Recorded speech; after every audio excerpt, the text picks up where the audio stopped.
Rift of Nations, session 18. We got mass warfare. Oh, it was a big one. It was a big one. A lot of stuff has been building up to this war happening, these Rift of Nations, all this kind of stuff going on. And I wanted to have this big moment when the first war broke down. And I have a whole mass combat system I'll be talking about just a little, giving you some sneak peeks of stuff. But first, I want to say thank you to you guys. This channel, this is the second channel, Dungeon Coach Plays, just got monetized for the first time, which is a big deal. So all the stuff with this second channel, I want to see the more that this second channel does, the more I want to grow it into stuff. This second channel is where I'm going to be posting my live stream gameplay whenever I actually can and I need some more cameras. I need another editor. There's a lot of stuff that has to happen for that to happen. So this channel becoming monetized is one step towards that. And all of that can go back into this channel to see how fast it can grow. And it's been super awesome. So I appreciate that. That is, it beat my first channel. So, but I assumed that was going to happen. But if you want to support this even further, check out Patreon. It's all the stuff from my main channel. I have DM resources, access to these Notion tools to show you some access to my DM binder to be able to use the stuff that I use to run my own games. So again, thank you so much. This has been awesome. I've loved doing these videos, and I've loved to see your guys' response. So anyway, what I thought was going to happen versus what actually happened. So I was pretty on point for this one. I had a lot of stuff prepared. I knew that the session ended off on they're about to get ready for war. Like, that's the big thing, right? Like, they're about to have this big war against the nation of Shagra. Their forces are traveling down to go towards the ruins to answer the call of their forces needing them help. And they are going to try and come upwards to intercept them and stop them. So I wanted to have, knowing that there's going to be a bunch of combat and war and all these big things that are in the place, I wanted to have a little bit of downtime stuff. Right now, I knew that there's about to be a huge war, and then there's a big curveball that I'm going to talk about at the end of the video as far as what happened. And as soon as this curveball is dropped, it's going to enter into a state of wartime, right? To where it's not going to feel like a lot of like, oh, we can just do whatever we want, you know, like.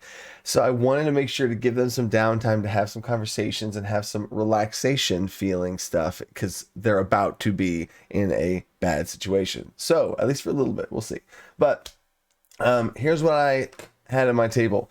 This is session 18. So I had this, a little note here that Astrid's missing. His sister, Ivar, the fighter's sister, NPC. She's missing. Where has she been? Little do they know, she's been following them. She's been like sneakily trying to catch up and follow and trying to like do it. So I'm just holding that in my back pocket. I don't know when it's going to be the coolest for that to happen, but she's just following them. So we'll see whenever that presents itself in an interesting way. I have no idea when she's going to come out and reveal herself.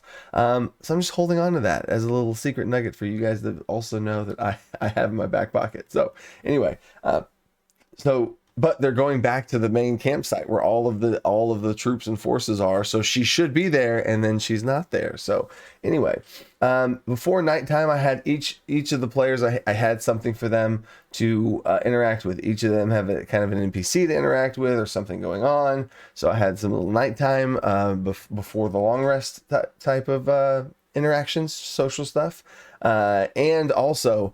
They've been traveling with NPCs for a while now, right? And they haven't been like DMPCs. It's not me actively playing. It's been like significant others, cats, etc. So they've had these NPCs be alongside them for long enough. And I came up with some reasons to have them be taken away. So the main 4 players got promoted to rank 4 within the army, like as far as the ranking system within the army.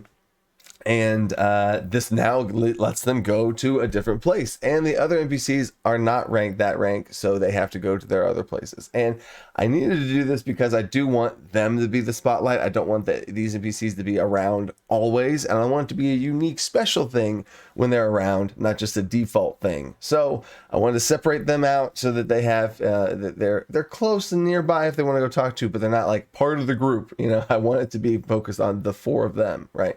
So that was the main reason why I did all of that. Now I have some War Day, and these are just a little list of checkpoint things. As soon as I did it, I checked it, and then before these videos I come back and uncheck them because I can't read whenever they're checked.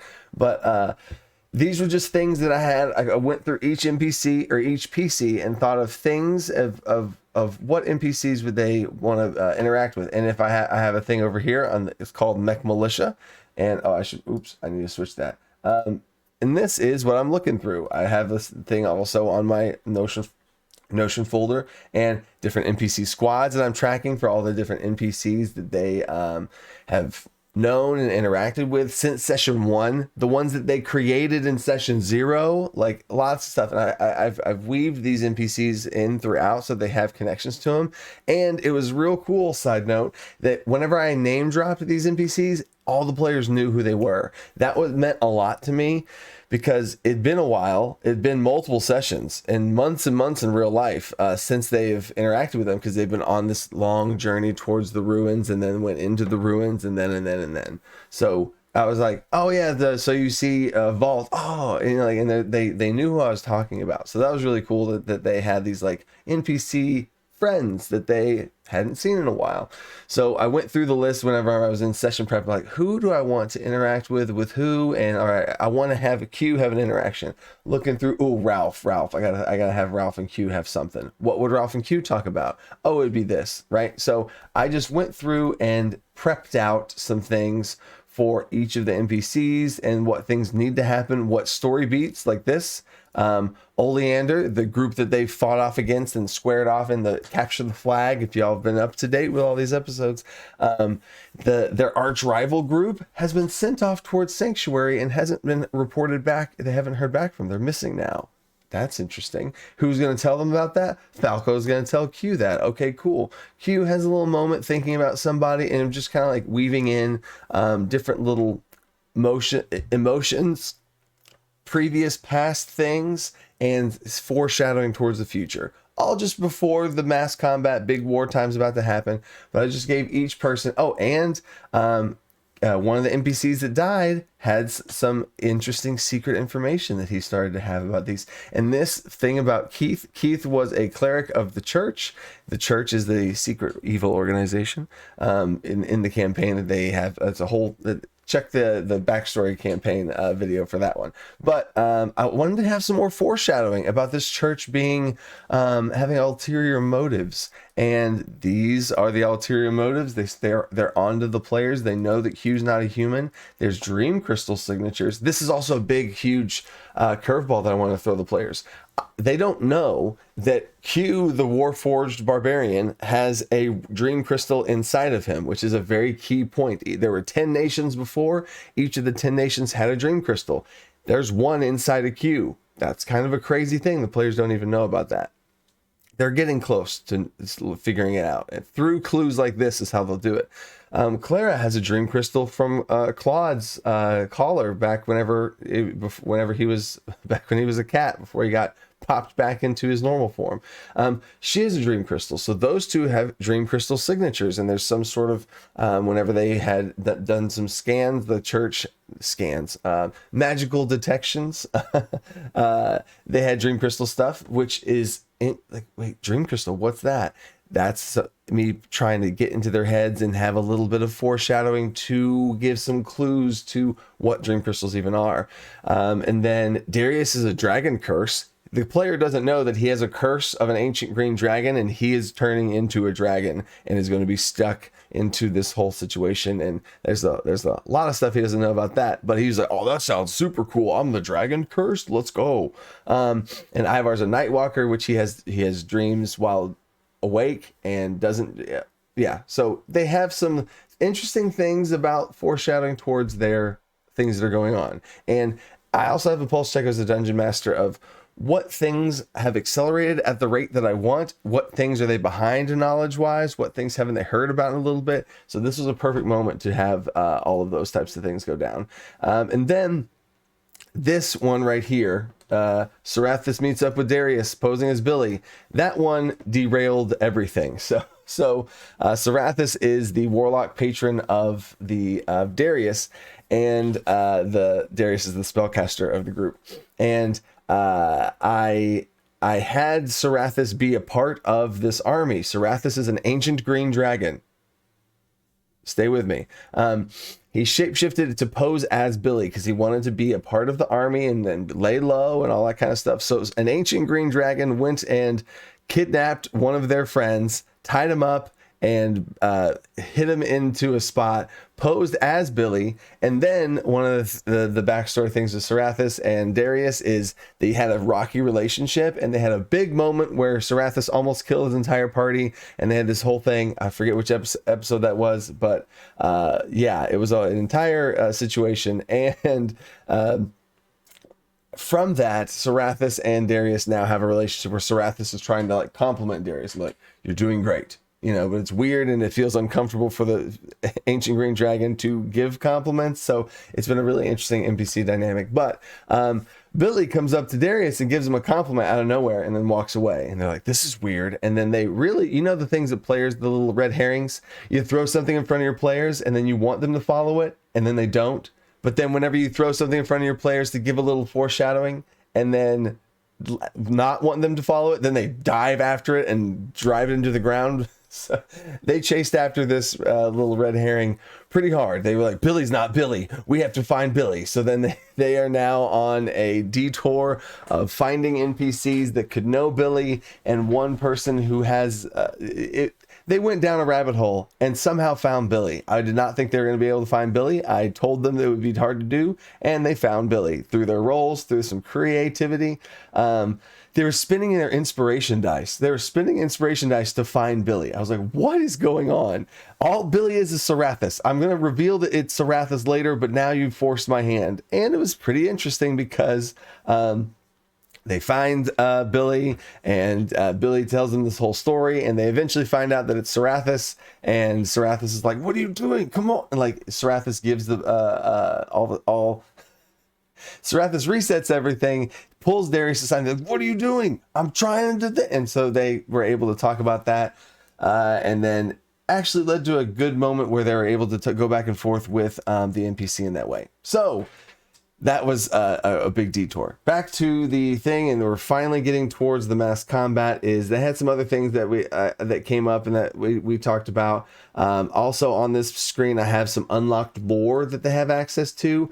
They asked some questions about that. We started talking about some previous lore nuggets, the things that they wanted to ask about, and then we get to the meeting, the big final meeting before the mass combat. All the generals and lieutenants and stuff got together to plan out this war. I threw down the battle map of like what the area looks like, and here's how the plan, and here's where the troops are going to be coming, and all this other kind of stuff. What kind of platoons, what kind of forces do you want to lead? There's infantry, archery, cavalry, one spell casting group, and yeah, that was it, because this is just a more mobile unit. They don't have any siege units, etc. So very interesting introduction of mass combat to them. I had to explain how some of the rules worked, and mass combat system is this was the big moment for me. I wanted to share this with my group. This is going in Outcanner's Almanac. I'm sharing the playtest material with the Kickstarter backers, and I wanted to have this be the big thing that we did as a final playtest of something that's been in the works for years and is in the most polished off form it's ever been. And I was super excited to do it. So explaining it to them and showing it to them was a big moment for me, really, of a system that I've put so much work into. To share it with them was really awesome. And it went pretty well as far as like the smoothness of it. Oh, it makes sense. It's very similar to actual combat. So how smooth is that? And they had some battle tactic talks about how things were going to go, and then they had the rest of the day to prepare, and then we had some montage scenes. I played some montage music, Eye of the Tiger, and other things, and each of the players went around saying what they do to kind of prepare for the coming war. And then long rest happened. They wake up. It's war day now. So here's a little snippet of the snapshot of some troops here.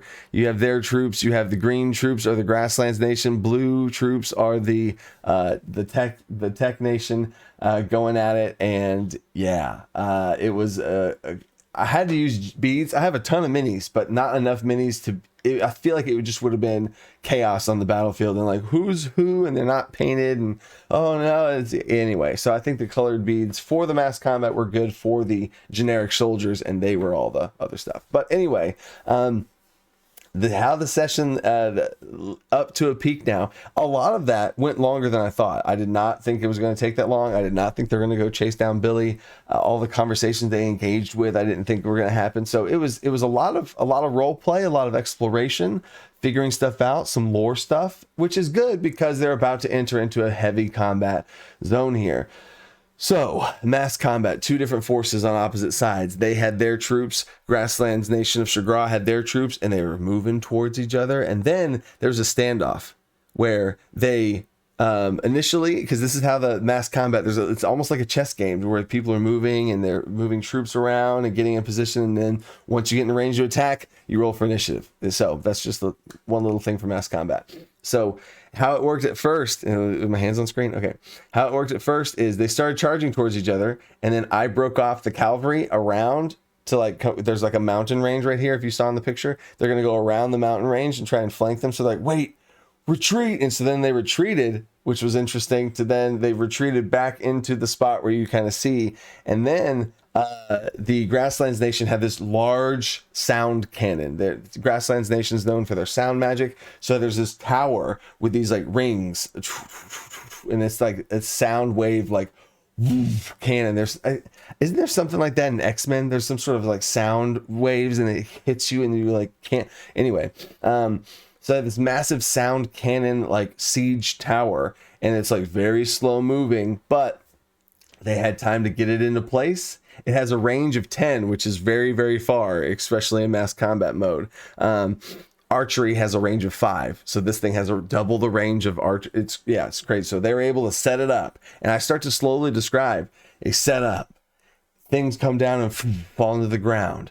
The rings start to spin. This energy starts to build up. They didn't budge. They didn't flinch. They're like, okay. And like, they didn't care at all. So I was like, all right. And I just kept describing things. And then, I was like, everybody's going to roll for initiative. They're like, I thought you said we're going to roll for initiative until someone was in range. I was like, you're in range. And they're like, oh.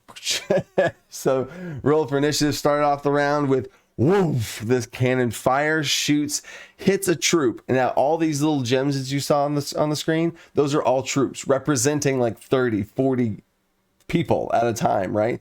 And one of these blasts nail a troop, absolutely demolish one troop, and they're like, okay, we're what? And then that was kind of a good way to start off this whole thing. People are charging in now. The cavalry's charge and interact with each other as the archers are hitting the cavalry now because they're within range, because they're the closest. Infantry are charging in. It went off awesome. The players are a part of a unit, and they can use their abilities to transfer the power into their units. So the ranger was able to hunter's mark, and her unit was able to benefit from her hunter's mark, her entire unit, not other units, but just hers was, which deals a lot more damage to these units. And it was really cool to see. Oh, and then the fighter has battle maneuvers, and he was using the battle maneuvers with his cavalry, that he was a part of the cavalry. So that was super cool. The spellcaster had a group of spellcasters buffing people. It was super awesome. And the oh my gosh, the barbarian, Q the barbarian. One of the things he did during the downtime part was he went and assembled a team of crazy fighters. And he went. I was going to give them troops, like they were going to be assigned troops, but he spent his entire downtime going around every campsite and finding the biggest, strongest, craziest people to join his group. And then so I gave his group a buff because he wanted so badly to do this. I gave his group a mobility boost, and he had a +1 to his movement, so he was able to lead the charge in there. And he led the charge in there, and he's screaming, he's describing all these things about his group being so crazy, rage-filled, battled monsters. And I was like, you know what? I need you to make an intimidation check, because there's this one unit that was like low on health, and there's things called morale checks that you have to make in mass combat. And if they fail the morale check, the group disbands, and they flee and run. So I was like, you know what? This group's so low and you did this whole thing and you're right there. I need you to go ahead and give me an intimidation check. I rolled the dice in front of the table. I was like 16 plus I got like a 19. And then he goes, natural 20. Now,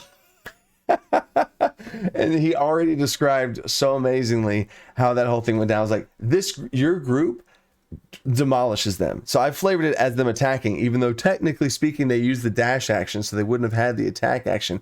But forget it, it's a natural 20. You can describe whatever you want. And they lay waste to the remaining cavalry as his troop charges in there and decimate this group. So that was an awesome, cool moment for them. And there's the back and forth of war. You lose an entire troop in one shot. Now you're coming in, you got the first cavalry unit down. So it's back and forth thing. It was super awesome.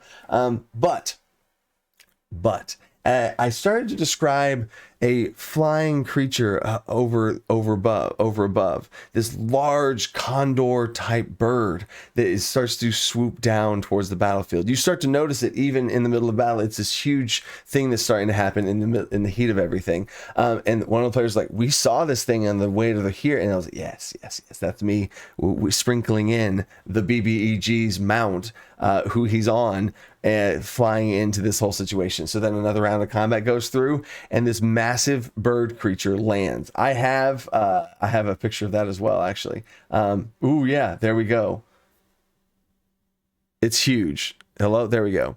It is absolutely huge. And you can see in the corner here, there's another situation that we'll talk about here in a second. But big gigantic rock with an NPC mount on its back. They're like, who is this? And it kind of just lands, folds its wings in, and just is overwatching them ominously. The combat round finishes up, and then he declares and says his villain thing about how ironic that seven were the ones who stopped me, and 7 were the ones who helped me in accelerating the process of what must happen now.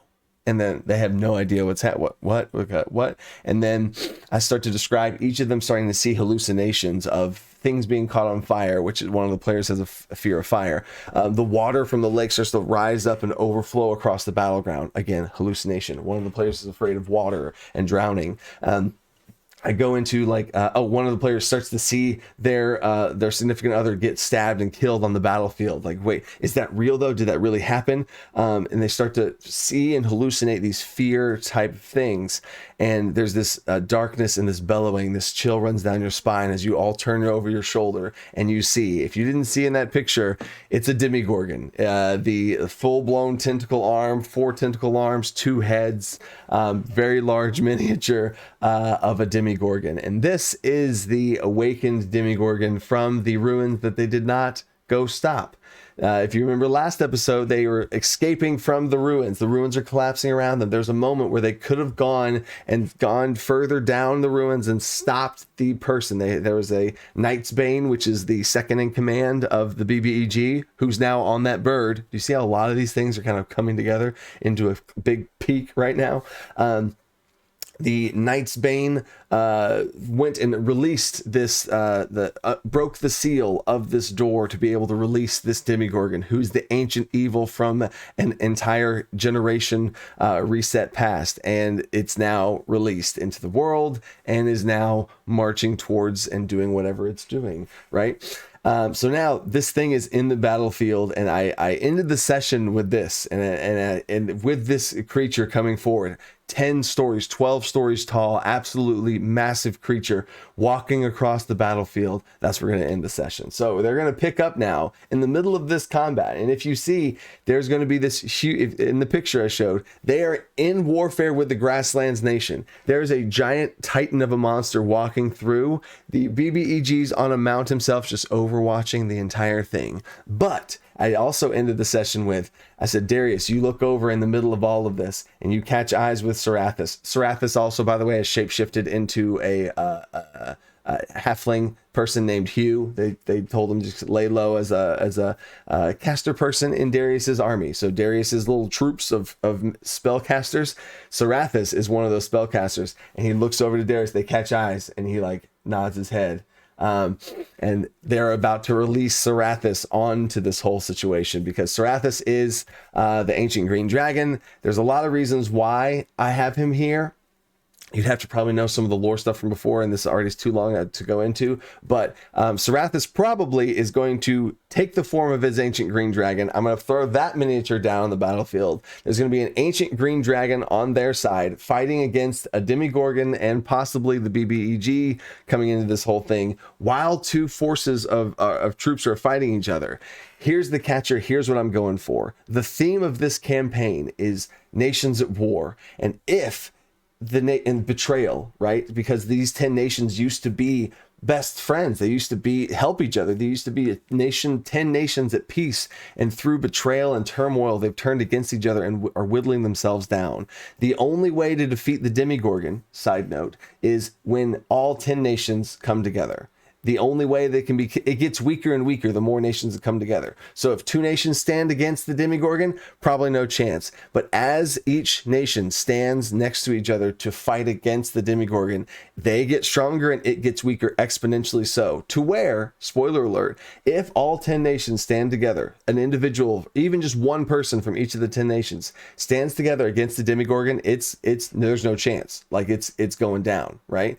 But it looks like this intimidating, impossible thing, but it's because it exists in the middle of all this turmoil between nations. And it's so strong because no nations stand together, and you have to be able to defeat it. So even hearing the players at the table are like, man, we're in the middle of a kaiju battle between, there's no way, we don't stand a chance. And I was like, actually, if there's people represented from all different nations, all in the middle of this battlefield, if they can combine together and attack the thing as one, and this war between the Grasslands Nation, if they can all put their swords down towards each other and turn it towards the ancient evil here, some big things could happen. So that's where the session left off. Big cliffhanger there, big combat, and I can't wait to see what happens next, because what does happen next is going to set the tone for the whole campaign. If they can figure out that they can take this Demigorgon down right now, they probably don't think it's possible, but if they can take it down right now, that's going to be a huge tone shift for the campaign. The BBEG is going to have to flee and go somewhere else. He's not going to have he's going to have to do something else of what his current plan is. So I can't wait to see what happens. But there's the breakdown. Stay tuned for episode 19. I will say this too, if y'all are, I've been uploading every single week, but we play right now for the campaign. We play every other week. So just as a disclaimer here, next week I'm going to be posting an unboxing video that me and my wife did. So I'm going to have some other stuff that I'm going to be posting, but it's going to be every other week now. It's going to be a session update. So session 19 is going to be dropped then, unless it's in the future. It might be, then it's already out right now. But we play every other week. So because I have to right now with writing out Kenner's Almanac, whenever the book that I'm writing and all the stuff that's going on, whenever that kicked into high gear, I had to dedicate more time towards it. And so I had to sadly go to 2 sessions a week. But once that things clear up, I'm going back to every single week, and then we'll have the videos every single week. But there's just a little heads up on that. Stay creative. Think outside the box. Thank you guys again. Peace.